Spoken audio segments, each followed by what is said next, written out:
Hello, everyone. Welcome to A Course in Miracles 365, Awakening to Love. I'm your host, Tomas Garza, and I really appreciate all of you joining me here today, whether you're catching this live right now or on the replay.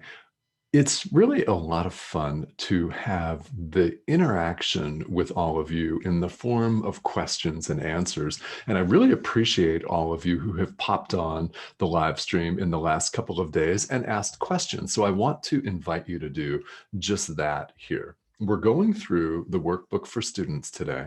Today we'll pick up with where we left off on Sunday, and that's lesson 86 in the workbook. And if you have specific comments about spirituality, about A Course in Miracles, or about anything that we talk about here on the live stream, I would love, absolutely love to hear from you. So thank you for all of your hearts, all of the likes, comments, and the shares. Very, very, very wonderful. I really appreciate that. We're aiming to get this programming of Enlightened World Network out to as many people as we possibly can. So I do appreciate the shares, recommendations, have people check out the Facebook page, give it a like. There's some tremendous programming here on the network. And our aim, each and every one of us, is here to shed light, to bring the light to the whole world. So yeah, nothing more, nothing less. All right, so I want to just summarize really quickly. Yesterday, on Monday, we looked at a fundamental spiritual principle in general, known as getting out of our own way. And what that means is, well, we spend so much of our time anywhere but the present moment, right? Anywhere but right now. We worry about tomorrow. We concern ourselves with yesterday, right? Past, future, neither one truly exists. And we waste the present moment literally off somewhere else completely. And what we're giving up when we do that is our ability to create. It's our ability in the present moment to be aware of whether we're deciding for love or fear and to take appropriate action. Now is the only time that we can do that. It's the only time that truly exists. So this is quite literally where the action is. And we pretend. We pretend for many reasons. We pretend that it's otherwise. We spend time in the past, spend time in the future. Getting out of our way is coming back to the present moment. If you think about it, when we're fretting over something that may never happen, well, we're in our way. If we fret over something that happened years ago, it's gone and it may have consequences right now, but it doesn't do us any good to dwell on it. And that's how people become really, really seriously depressed. It's something that, we can all take a look at. Something we can all take a look at. And spiritual practice actually forces us to do that. Isn't that exciting? Yeah, you get to take a look at all of your stuff. Isn't that wonderful? Yeah, not to the ego, it's not, of course. So if that seems like it's not super easy, well, I can relate to that. I can relate to that because the ego doesn't want to be wrong. I mean, think about it. It's all about being right. It's all about seeming to be powerful, and it's chasing after the next shiny object. One shiny object after another in a parade. That's what the ego loves. It's confused. It's confused. A Course in Miracles says throughout that the dictate of the ego is seek but do not find. How about that? And yes, this does mean that we've spent lifetime after lifetime seeking but not finding. Leads us right into today's lesson. Lesson 86 in the workbook reviews lessons 71 and 72. So for the next few days here, we're going through and we're taking a look at 2 lessons a day that we've covered here in the workbook, here in the live. So lesson 71, only God's plan for salvation will work.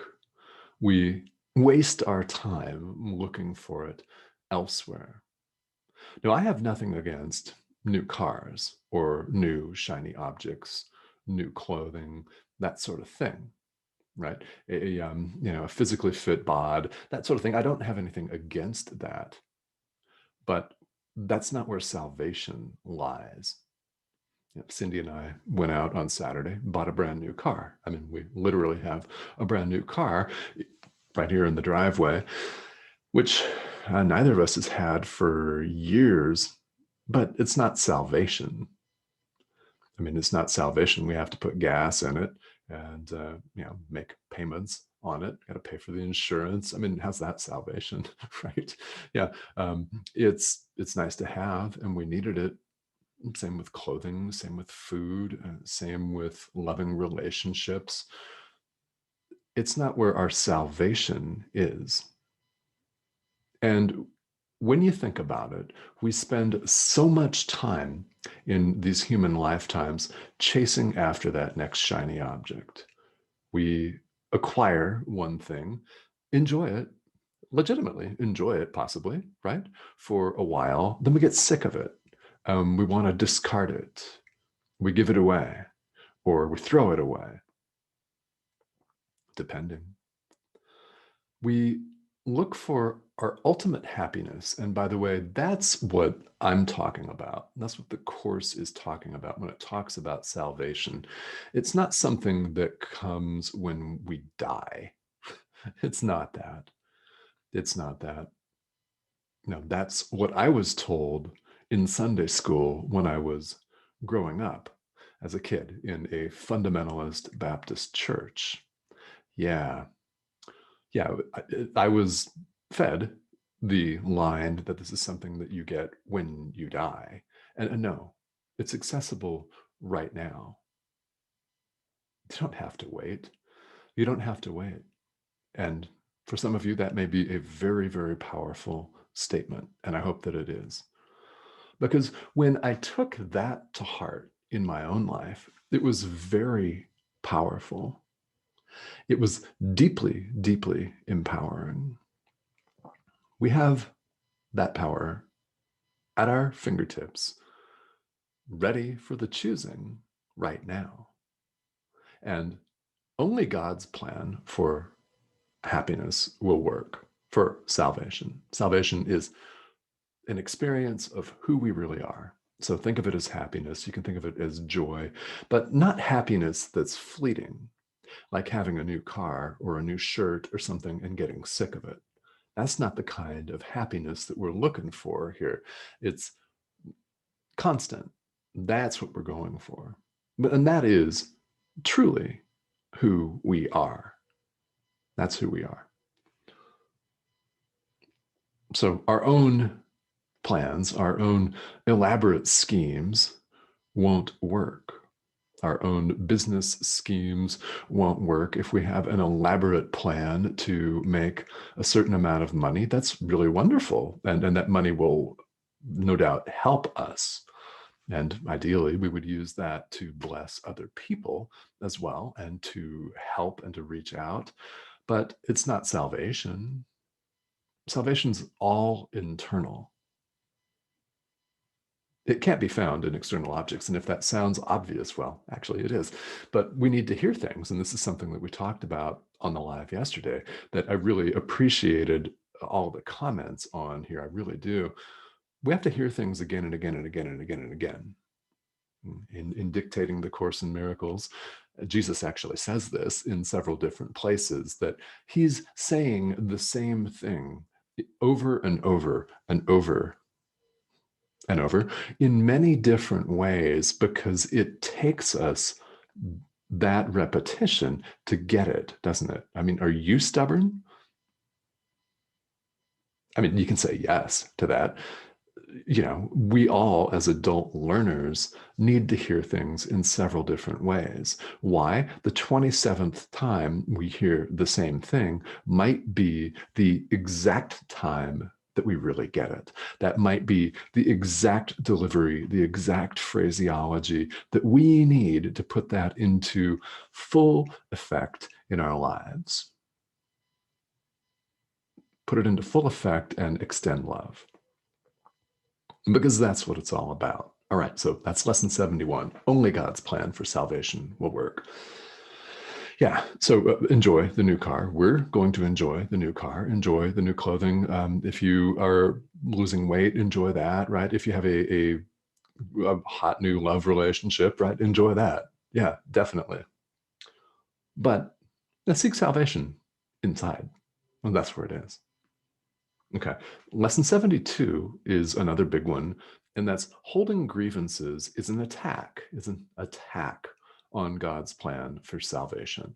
Why? What does that mean? Okay, holding a grievance is fairly self-explanatory. You can think of it as holding a grudge or holding an attitude, an unloving attitude about someone or something or a group of people. It could be an entire government. It could be an entire political party. For example, I love to use these big examples because they're very in our face in today's world, aren't they? It doesn't matter what part of the world you live in. I happen to be in the United States. Everything that happens in our political environment is automatically world news for a lot of reasons. So why not use that as an example? And whatever side of that spectrum someone comes down on, it's an example of holding grievances, isn't it? Right? We hold grievances against people. We hold a grudge against people. We harbor unloving thoughts against them. That is an attack on God's plan for salvation. Why? God's plan for salvation calls for the extension of love. In A Course in Miracles, in the study and practice of A Course in Miracles, that takes the form of forgiveness, which, as you have seen, has a different meaning in this curriculum than it does in common parlance, for sure. To sum it up, every action that we take is either an extension of love, yeah, an expression of love, or it's a call for love. I mean, if you want to think of that as a cry for help, good, because it actually is. Think of that as a cry for help. So, seen in that way, no one is transgressing anyone else. We're not wronging someone. Why? There's no ego to be wronged, ultimately. Ultimately, we are, in fact, one. All of us. There's no ego to be wronged. So when someone lashes out, when someone acts or speaks unlovingly, they're simply making a mistake. This is the power of forgiveness in A Course in Miracles, is that person is making a mistake. They're not transgressing you. Why? Because we're all one. They're mistakenly seeing themselves and you as separate. They may be doing that to us. The next minute, we may be doing that to them and thinking all kinds of terrible thoughts, possibly even lashing out at them. So whether we say anything to them or write anything on Twitter to them or not doesn't make any difference. If we're thinking the thought, it's the same thing. It's just a mistake. Forgiveness overlooks that mistake and recognizes in the other person a call for love. So, what then is the appropriate response? The loving response is to extend love. Now, does that mean we condone their behavior? No, absolutely not, because people behave in very untenable fashion in the world. So, healthy boundaries, yes, please. If you know how to set healthy boundaries, please continue to do that. And if you do not know, then I hope that you may discover how to do that that is in fact beyond the scope of a 30-minute live stream. However, it's very important. When I've taught A Course in Miracles before in study groups or in a workshop fashion, this is always one of the questions that comes up, and it's a great question because we're learning a different way of forgiving here. In studying A Course in Miracles, we're literally challenging everything that we now believe, which is great. It's great, and I recommend that you do it. But because it's new to a lot of us, then this is a good question. If I forgive this person, does this mean I support their behavior? Well, no, it does not. It does not. And people that act egregiously can still be forgiven on a deep level. But the beauty of A Course in Miracles is that if you're not able, if you find yourself not able to do that today, you don't have to. Okay. Yeah, this is a process, and it's one of the ways that people trip themselves up in the workbook, especially in the workbook, because it gives us a progression of daily ideas, 1 through 365. So people can numerically take a look if they skip a couple of days and think, oh my God, I'm behind, time to stop now. Right. Or, yeah, I didn't do all of the practice sessions as recommended in the workbook, so time to stop now. It brings up all of these limiting beliefs, which in fact is a beautiful thing. Why do I say that? Because anytime something troubles you, it's something that's coming up for release. That's what it is. It's coming up for release. And what is one of the prominent ways to do that? Forgiveness. As it's practiced in A Course in Miracles, it's vastly different. So when we hold grievances, we withhold forgiveness. It's a withholding of love. Now, we can still extend love and forgive, even if outwardly we keep all of our healthy boundaries intact. I used to do that with my mother, my alcoholic mother, who plagued me, quite honestly, my entire life into my 40s, and really pretty much up until about a year and a half before she passed. And that was in 2016, by the way. So what I finally did is forgave, deep level forgiveness, which would not have been possible without A Course in Miracles, yet kept all of my healthy boundaries, such as you will not do this, you will not do that. It's a list of rules, right? Liberating, absolutely liberating. I got to free myself and maintain the healthy boundaries in the world. It's completely and totally doable. So if that's something that you struggle with, I do hope that you will reach out and seek the help that you need to be able to do that, because it's liberating and you deserve to have that intact. Forgiveness doesn't mean we let people trample all over us. Oh, not at all. Anything but that, in fact. Yeah. It's a very loving act. So when we hold grievances, when we withhold love and forgiveness from people, it's an attack on God's plan for salvation. Why? Why an attack? Does that sound harsh? Yeah, maybe it does. But we're either choosing love or we're choosing fear. We're choosing God or we're choosing the ego. Happiness, sorrow. That is the choice that we make moment to moment. It may take many different forms, but they're all forms of that one choice. So A Course in Miracles presents things very, very simply, doesn't it? It's because spirituality, in fact, is really simple. It comes down to that choice right now in the present moment of love or fear. Okay. So let me bring up the live stream here on the page, and thank you all for joining me today.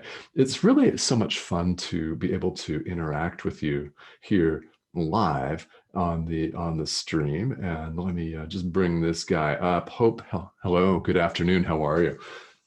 And John, hi. Thank you for tuning in again here today. And yeah, yeah, God being love is beautiful, right? Love is beautiful and bright. Yeah. Think of how you brighten your own day and someone else's day by your extension of forgiveness. It's really quite a beautiful thing. When we smile at somebody, it's a beautiful thing. And it leads us to see the world differently.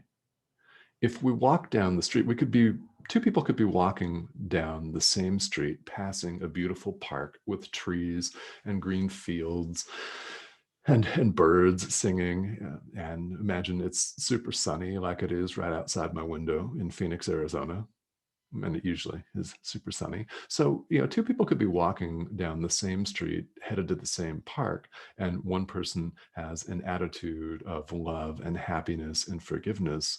The other person is thinking to themselves what an idiot their partner is, what idiots this political party is, how so and so's at it again on Twitter.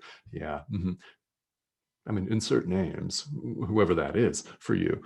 And someone could be stewing in their mind and they won't see that same street. They won't see the same sunlight.